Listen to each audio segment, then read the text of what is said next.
Writing Out Loud, a program designed to explore in-depth interviews with writers to hear that words have voices. Our hostess for today's program is Teresa Miller, Executive Director for the Oklahoma Center for Poets and Writers at OSU Tulsa. Hello everybody, I'm Teresa Miller and welcome to part one of an interview with best-selling author Amy Tan. Thank you for being here, Amy. Oh, it's so good to be here. Your latest book, The Opposite of Fate, your first collection of nonfiction. Yes. Tell us why this book's so special to you. Well, I actually wrote that during a period when I didn't think I would ever be able to write. It was suggested that we put together all the pieces of nonfiction, essays, memoir. My editor asked me if I would do that, and I was ill at the time with Lyme disease, neurological Lyme disease, and it had affected my memory and my ability to think, and so I couldn't really write. And the idea was just to put together what had already been done, but about 4 months after I started trying to organize this, I had been diagnosed, I started getting treated, and suddenly my brain returned to me. Mm-hmm. And I was able to write. And to me, that whole change, the change from thinking that I had lost my ability to write to being able to write again, was really the essence of the book, The Opposite of Fate. I, by some weird fate, was bitten by a tick and infected with Lyme disease. And suddenly my life was turned upside down. Now, I was able to change that fate and become a writer again. So it's a very special book to me because it includes a lot of my favorite pieces, but also many new things that I had to say with that perspective. You even take on the Cliff Notes version of your life in this. What are some of the misconceptions about you? Well, I think people think I'm some sort of mystical person who knows, divines mothers and daughters, and has all this wise Chinese idea. You're not philosophy. A channeler? I'm not a channeler. I'm a very confused person. I mean, that's why I write, not because I knew about mothers and daughters or I knew about China and America. It's because I had all these questions, and I started trying to frame them in a story because I found that stories give you this wonderful subterfuge. When you make it fiction in your mind, then you are allowing yourself to put down more essential truths than maybe you would be willing to do if you thought you were writing the truth about your life and everybody would know that was your life. So I find that the stories are more true about me than, for example, what you read in interviews. Oftentimes people have a sense of me that's a little bit skewed, making me more, say, mystical or exotic or either sillier or smarter than I am. And but it's good to see yourself reflected. But in the Cliff Notes version of my life, which is in that book, I called it that because I found one year when I was at a bookstore and I was about to give a reading that I saw these Cliff Notes and I felt instantly guilty because I had used Cliff Notes in college when I was an honors student to write papers on Hamlet, Lord Jim, and Ulysses. And there, in this rack, I saw these familiar booklets. And then I saw one that was also familiar, and it said The Joy Luck Club by Amy Tan. And I was horrified, because my instant reaction was, but I'm not dead yet. Because all the other books in there were by people who were long dead. But I read the Cliff Notes later on, and it was factually true in most respects, but somehow it was a little off. And I thought, I should write my own Cliff Notes version of my life. Well, I'm glad you did. It's fascinating, and it also gives a lot of insight into your fiction. The book is subtitled A Collection of Musings. Why is musings a better word for these short pieces than essays? Essays, to me, connote something that's very formalized about a topic that is, say, about politics or a particular place. And my musings are not so ordered. They come to me as I go about life, and many of these pieces happen that way. So there'll be a musing about what it was like to be caught in a mudslide in Tahoe, where we were almost taken out. We had to be rescued by a dozen deputy sheriffs. Or what it's like to be in New York the day that the towers came down, being there and watching this happen when I was in the CNN newsroom about to be interviewed. What it's like to watch my mother die in that last week of her life, and the thoughts that I had, all the thoughts of what I might lose, but also the very humorous things, the very funny things, and her looking at the ceiling and seeing the ghost of her grandmother and her mother and all these people, you know, sort of, she was unable to speak, but babbling and ordering me to get them things to eat and to get her mink coat and things like that. And it was a wonderful period. So it's that kind of thing, that the musings come to me as life occurs. That's good. And you're not limited by the framework, that you have a chance to move beyond the form of an essay to say what you really want to say. Well, it's what I want to say, but it's also so much a reflection of what I believe, the changing beliefs that I've had in life. And the opposite of fate really is having to do with all the beliefs that I may have had, you know, things that have to do with faith, as my father so strongly believed in. He was a Baptist minister. And fate, you know, the sense that another divinity has decided your future for you. And that was more your mother's perspective, wasn't it? She believed in all possibilities, in one sense, but she believed in a kind of bad fate, in a kind of curse that she would try to undo, which went contrary to the way people think fate is. Once you have a fate assigned to you, you're not allowed to undo it. You can't find the opposite of it. But my mother would. She had this gutsy sense of herself that she could use, you know, persistence, she could use, you know, adapt to prayer, she could adapt all religions, speaking in tongues, Baptist religion, miracles, Buddhism, ancestor worship. She could do it all and undo the fate, whatever would work. And this is, I think, the kind of absolute pragmatic hope that any mother has for her child, especially. So if you have a child who's dying, who's in trouble, you will muster up the most incredible reserves of strength and belief to make that happen. And even when my father and brother died during this one terrible year, both of them of brain tumors, my mother still seemed to have this feeling that she could move the world, and if she couldn't move the world, then she would move us into the world. She moved us to Switzerland to live that year, to escape what she thought was a curse. You know, as I read the book, I love the lines you quote from her. And there's really a lyricism to her English, to her conglomerate of terms. Amy, I think you understand little percent of me. Oh, yeah. And that's a beautiful sort of poetic phrasing. Do you hear it that way? Is it poetry to you, or because you grew up with it, are you more used to it?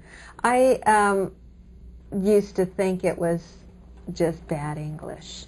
And of course, you know, you're a kid growing up in America, and all your friends speak perfect English, and their parents speak perfect English, and you have this parent who is not understood by other people, and you're ashamed. You think, you know, so whatever she has to say, if her English is bad, her advice is bad as well. And she'd say these funny things. I think you know little percent of me, and you just think, oh God, why would I want to know you? She would say terrible warnings. You know, most kids, their parents would say, now, Debbie, before you cross the street, look both ways. You know, be careful. My mother said, you don't be careful, you get smashed flat just like a pom-pom fish. You know? It was like these dried fish with the two eyes on the same side.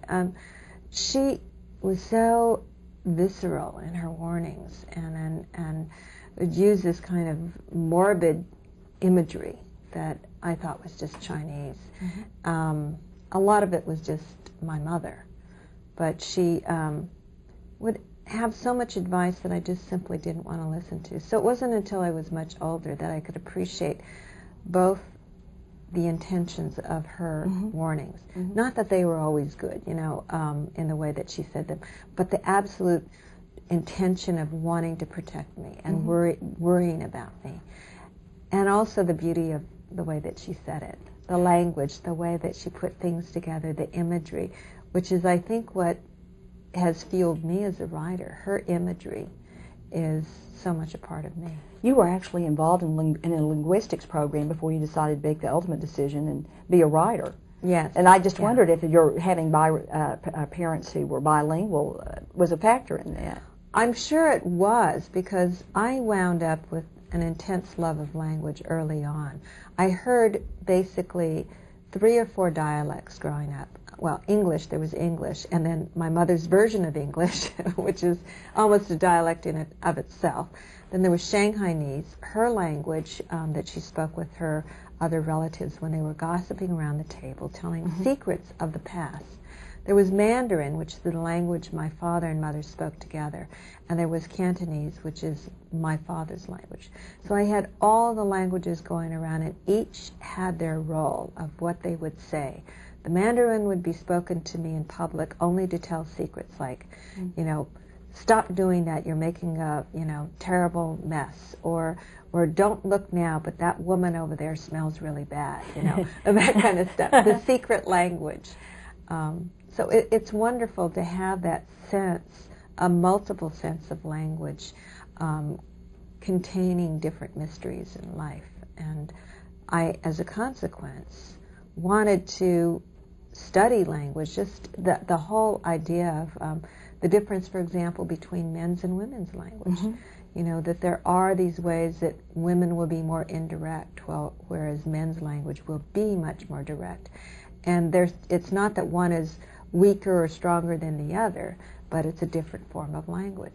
So when you study this and you understand it, you have a much greater appreciation when you observe it in the real world. I wonder if I could get you to read this beautiful opening passage in the Joy Luck Club. It's one of those passages, Amy, that is, when I read it, I thought, I wish I'd written that. It passes the jealousy test. You know, we all try to be above that. And I thought, well, I'm really happy for Amy, sort of. I mean, you know, this is so beautiful. And this book, by the way, is dedicated to your mother and the memory of her mother. And I wondered if you would share that. It's called Feathers from a Thousand Li Away. And let me just say, it was an expression my uncle used with me, my mother's brother. And it has to do with a gift that comes from far away and the value of it.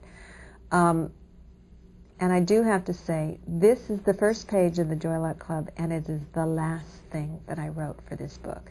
And the reason why it is the last thing, I had to wait until I got to the end to know what the book was about.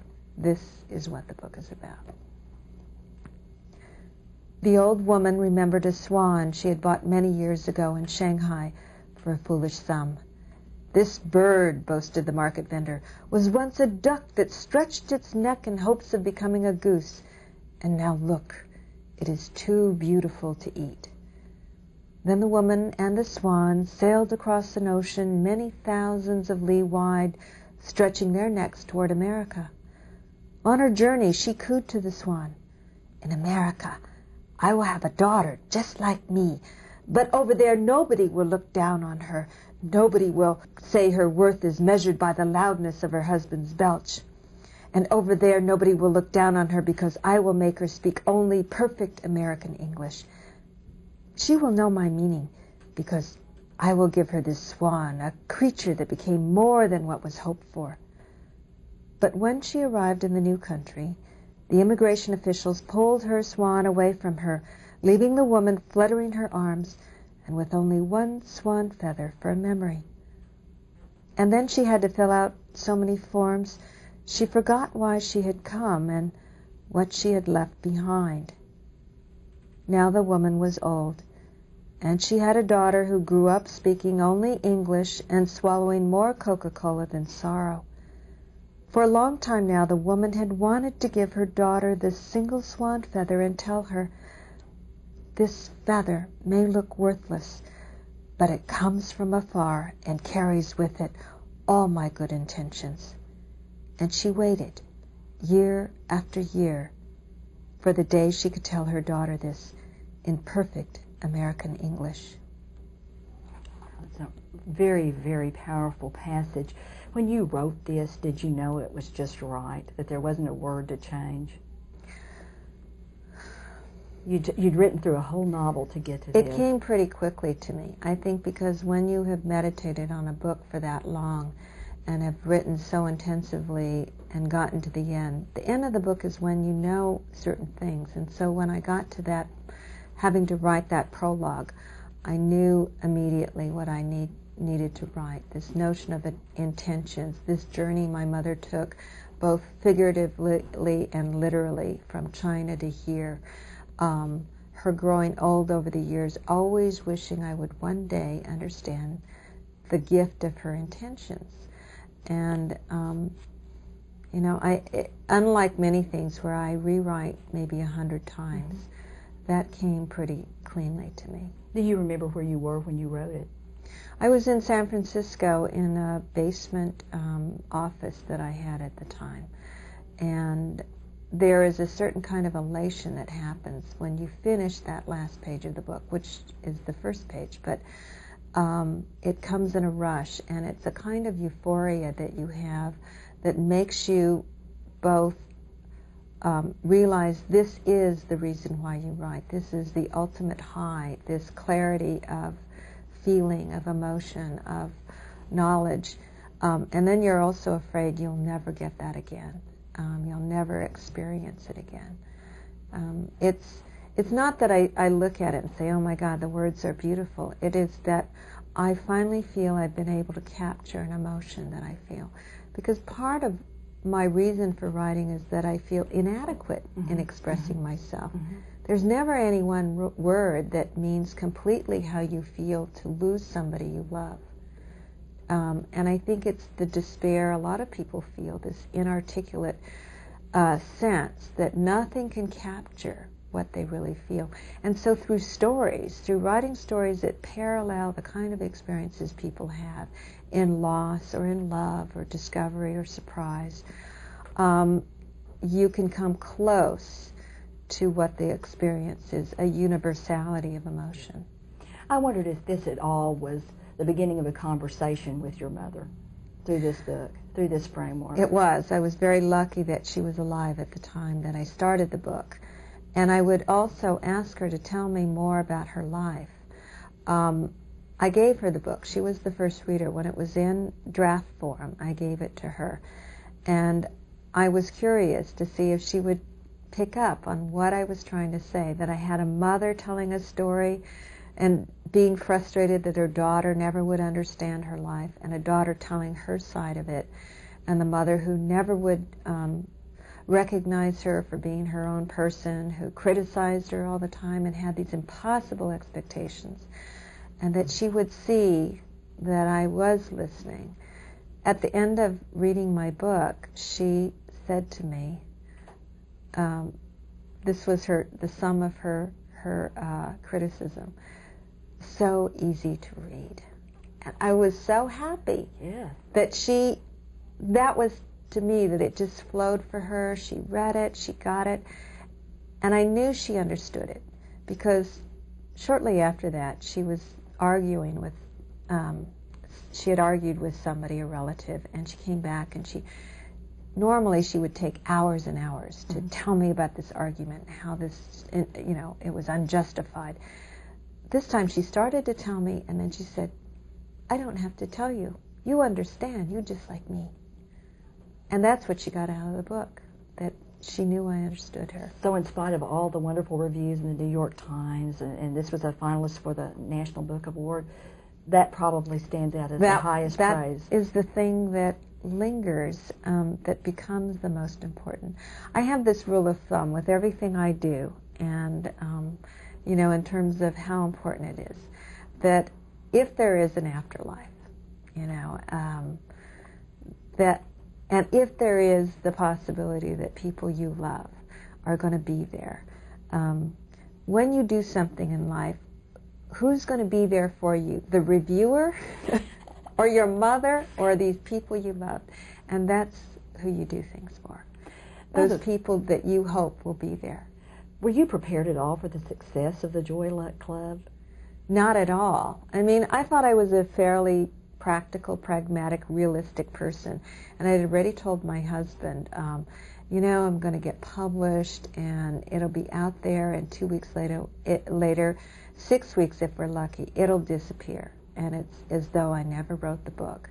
And I'll go back to my life, and, you know, if I'm lucky, I might get a contract to write another one, but that's how publishing is. And so the 2 weeks went by, and then the 4 weeks, and it hit the bestseller list on the New York Times, which just changes everything completely, because that triggers people, the chains, to start buying the books and all that kind of stuff. And it went crazy. And I kept saying to my husband, well, in 8 weeks it'll die down, and then it'll, you know, be back to normal. And then it was 10 months later, well, in, you know, the end of the year it'll be normal. And I realized after a while that I maybe would be able to make my living writing fiction, and, you know, that I should get used to it and try to figure out how to control what I thought at the time was chaos. I was so unprepared for it. I had a lot of anxiety about it because I didn't know why people responded to the work. Mm-hmm.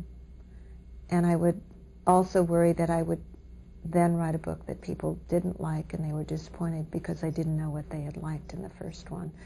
I ended up getting backaches from stress and breaking out in hives. I broke 3 teeth, grinding my teeth at night.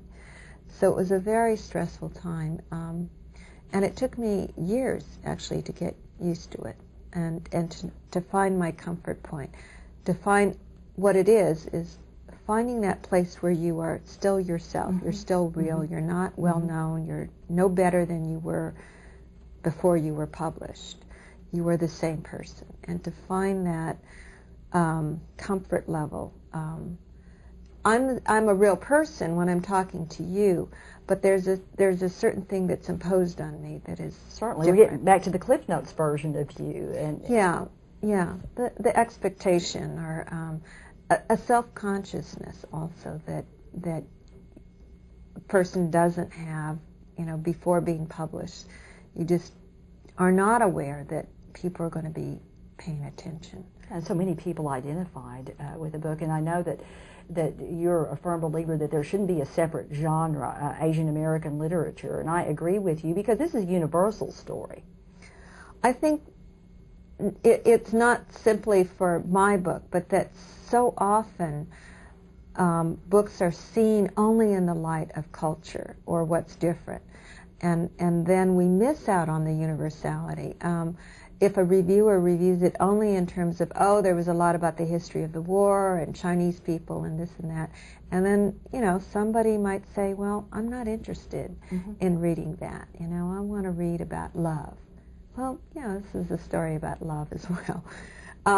And that's what I think has happened to a lot of books by other writers. You know, they could be American Indian or India from India, you know, Indian from India, or they could be Korean, Japanese, you know, whatever. We tend to think that unless we're interested in that culture, we're not going to find the stories interesting. So we need to look at it in terms of stories. Well, I have a friend who's Cherokee who read this book, and she said, oh, it reminds me so much of my relationship with my mother. And I thought Amy would like that. Yeah. We just got a brief period left here in this segment of the show, Amy, but I wondered, has the Joy Luck Club been translated into Chinese? Into Chinese, into about over 25 languages. I've sort of not been keeping track, but things like Estonian and Serbian, Turkish, languages that I find very humorous to think of my mother with this bad English now speaking in Icelandic, you know, or Greek. It's wonderful. Well, it certainly is. So you don't regret leaving linguistics to become a writer? No, I still love linguistics. At the time, linguistics, there were not many jobs available. But linguistics is a wonderful field to study because you're really studying one of the most essential parts of what makes us human, language. Mm-hmm. That is what separates us from animals. So to study that is powerful. It is a wonderful stepping stone to becoming a writer. When you finished the Joy Luck Club, you became involved in the screen adaptation. You co-produced the film version of the book and co-wrote this. Did you ever think, when you were writing this book, that this could happen to you? No. I mean, there weren't any movies about Chinese Americans to begin with. I mean, there was no interest in that. And also, when people came to me and said, we want to make a movie, I said, well, how are you going to make a movie about 16 short stories? Mm-hmm. It's just all over the place. And so I had a number of offers, and I didn't do it. So I was surprised as anyone when it did become a movie. We'll talk about that more in the second part of our interview. Thank all of you for joining us on Writing Out Loud. Jackie Cooper Volvo supports numerous community projects and is proud to be a sponsor of Writing Out Loud.